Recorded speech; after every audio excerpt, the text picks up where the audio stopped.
Profesor Debevc je naslednji, tako da vam kar dajem besedo. No, sedaj se bomo pa dotaknili malo telekomunikacij. Vem in prepričan sem, da vsi poznamo to situacijo. Predstavljajte si, napišete SMS in ga pošljete prijateljici, prijatelju. In v naslednjem trenutku vidite, tipka. Vi čakate,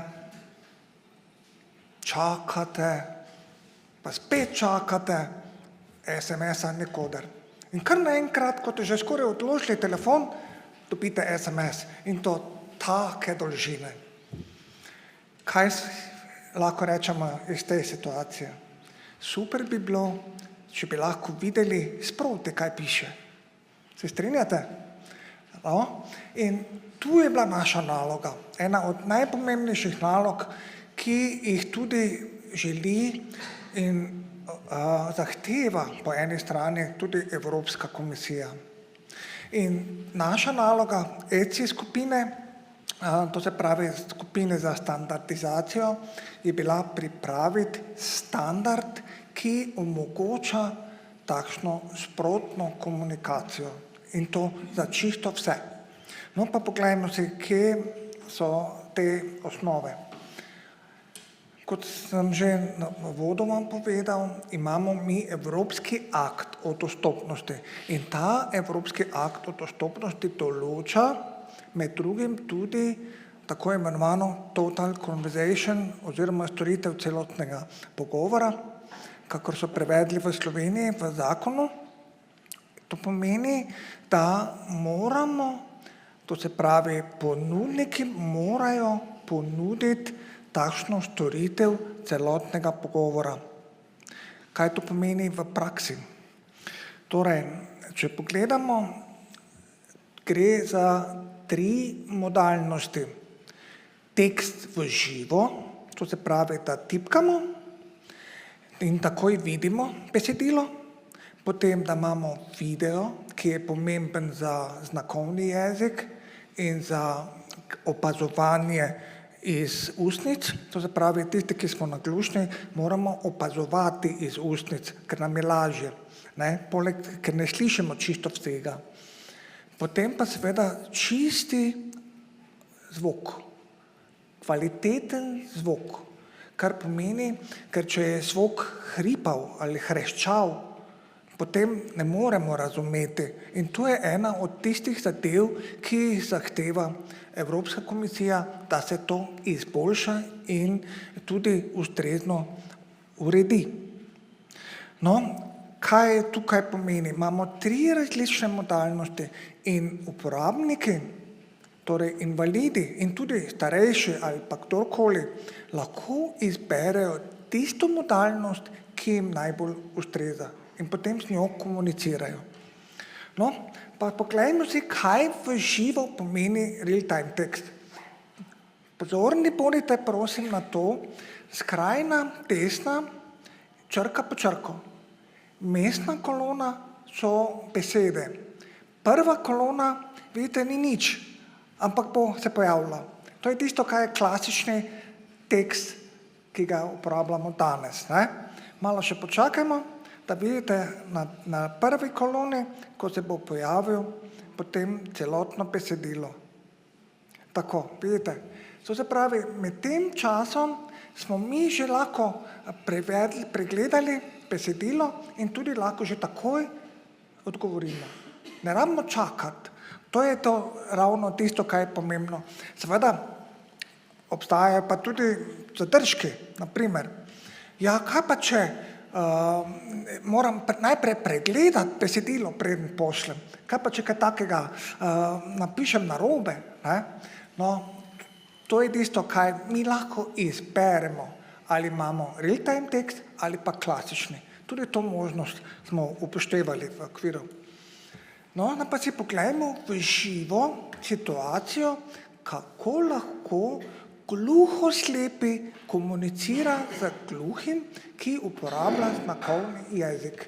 Ta video nam je posodil Gallaudet University in so tudi v okviru ECI organizacije med prvimi to predstavili. Takole, poglejmo si. Tole je gluhoslepa oseba, ki uporablja Braillovo tipkovnico. To je real-time tekst, Braillovi tipkovnici prebere in z znakovnim jezikom, v znakovnem jeziku komunicira na drugi strani z gluhim, ki uporablja znakovni jezik kot prvi jezik. Tako. Torej, kot vidite, komunikacija je tekoča. Ni nobenega čakanja in ne glede na to, kakšna je prizadetost.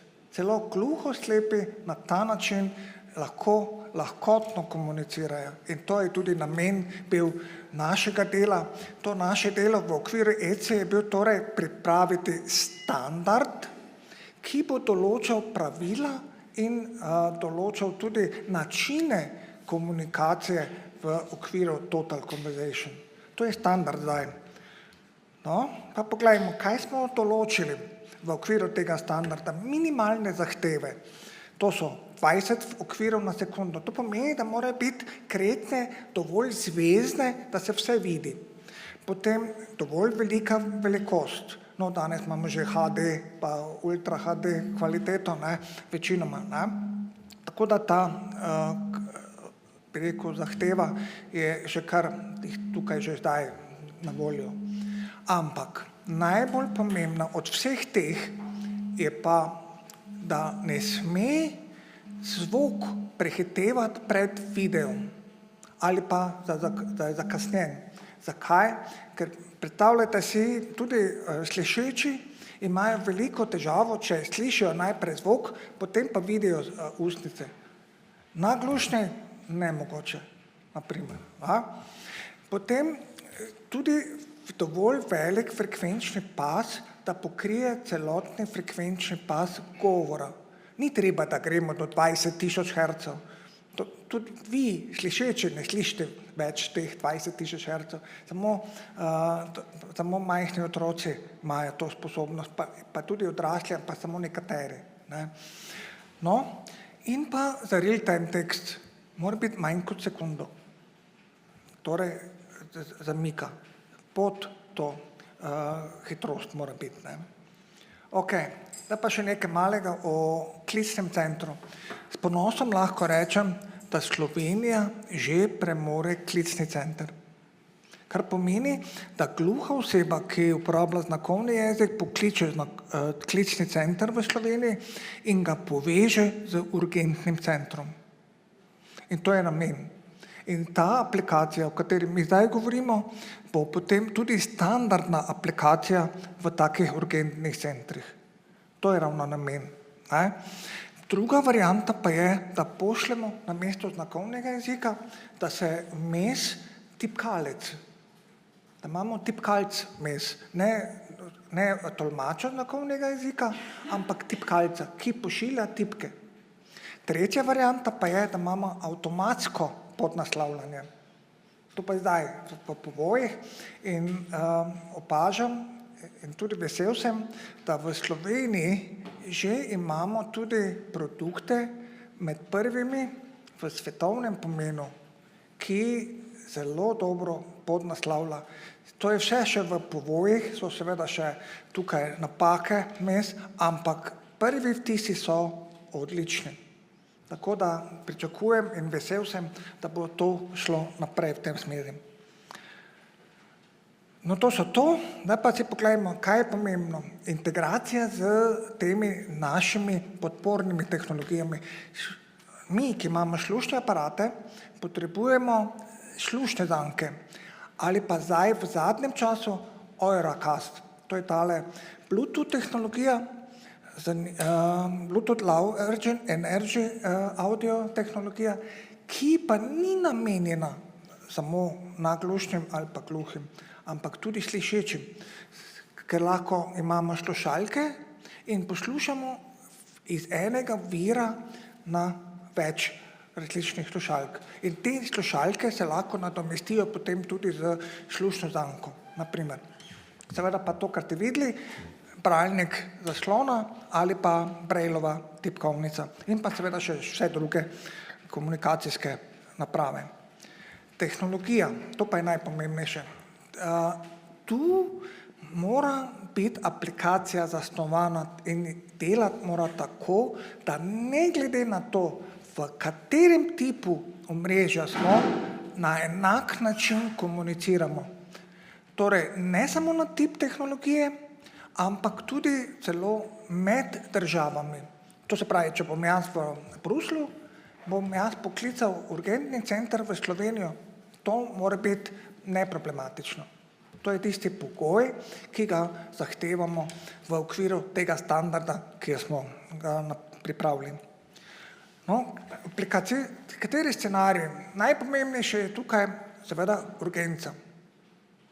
Je pa res, da danes še niso tako dobro razvite aplikacije. Standard obstaja, tukaj smo napisali, vemo, kaj hočemo, vse skupaj je še vedno v povojih, se dela na tem. Ne? In to je prva stvar, pravi urgenca. Drugo, izobraževanje. Tretje, zdravstvo, da boš lahko poklical zdravnika in se z njim pogovoril preko tolmača ali pa s pomočjo podnapisov ali pa z tipkanjem in pa v poslovnem okolju, spravi na delovnem mestu.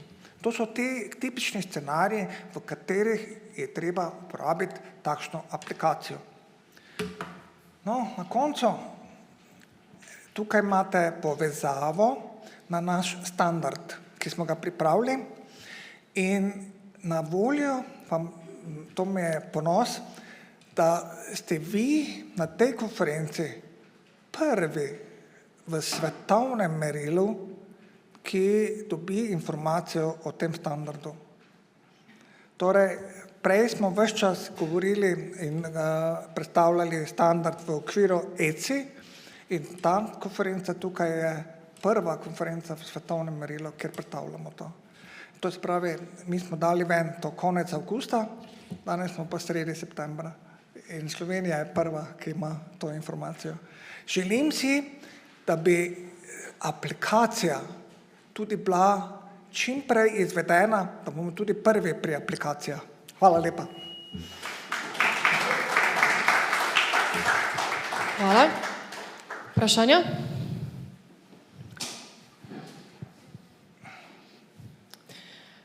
Očitno ste prvi, pa je nova, sveža tema, ne? Morda jaz vprašam, so na kakršnikoli način bili vključeni posamezniki s posebnimi potrebami, kateri se tiče ta standard, so na kak način sodelovali, dali povratno informacijo? Seveda, pri tem standardu, ko smo delali, ko smo ga opisovali, v naši ekipi sem bil jaz zadolžen za gluhe in naglušne, naprimer, potem smo imeli strokovnjaka za slepe in slabovidne in pa tudi za motnje v duševnem zdravju, tudi specialiste, 3 specialiste. In zraven je bil pa vodja projekta za pripravo standarda, ki je vključen v vseh najpomembnejših standardih. To je N301-549, ki je tudi del zakona. To se pravi, da se vse aplikacije preverjajo preko tega standarda. In tu smo imeli tega človeka, ko smo preverjali potem tudi same definicije, smo vsekakor tudi povabili zraven te nekatere kandidate, ki so primerni za razumevanje. In na ta način smo dobili še dodatni odziv. Hvala. Še morda kako vprašanje v tem času? Okay.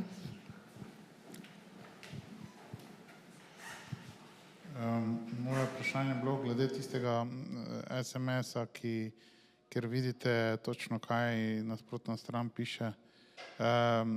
Kako bi vi zdaj pravzaprav zaračunali to, a ne? Ker, gledajte, nekdo nekaj napiše, pa zbriše, pa napiše, pa zbriše. A veste, telekomunikacijski operaterji, ki upoštevajo te standarde, vedo zelo natančno, pač SMS je fiksne dolžine, to se zaračuna krat 1, kar je več, je krat 2, krat 3. Tule pa nekako ni ne začetka, ne konca. Kako boste to zaračunali? Ali niste o tem razmišljali? Aha, če sem pa sprav razumel, vprašanje je, kako hitro.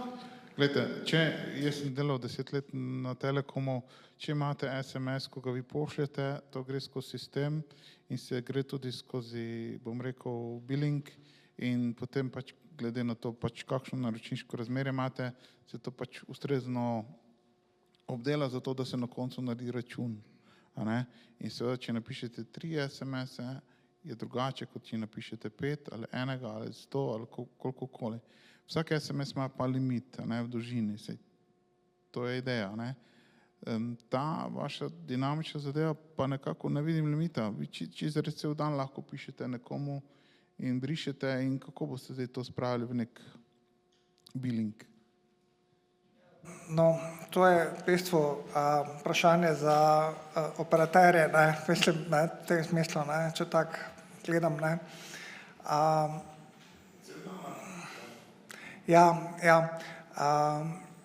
Mislim, če gre za aplikacijo, pa potem za računavanje, ne, to ste mislili, ne, to v tem smislu, ne. Dolžina, ja, razumem. Jaz mislim, da je to, če gledamo takole, ne, če imamo mi internet povezavo, ne, imamo tudi večinoma internet povezavo na mesečni bazi plačujemo, ne glede na to, katere aplikacije uporabljamo, ne. In eno je, res je, da sem omenil SIP, internetni protokol, ne, SIP, ki gre za internetno telefonijo, ne, pri katerem je klasično tale zaračunavanje, ne, pa to, ne. To moram priznati, da v okviru te naše skupine nismo razmišljali o zaračunavanju, ne, to pa res nismo, ne. Ampak menimo, če mene vprašate, ko sem delal na primer omrežje za invalide pred 15 leti, takrat smo imeli mi, komaj začeli smo z internetom, ne. In internet šel preko telefonije, če se spomnite mogoče. Ja, no, in invalidi so imeli brezplačen dostop. In tudi tukaj bi bilo pravilno, da bi v primeru, če gre za terminal, ki se ga priključi na običajno telefonsko omrežje, da bi ta povezava bila brezplačna. To bi bilo tudi pravilno. Ok. Prosim. Ja, hvala lepa.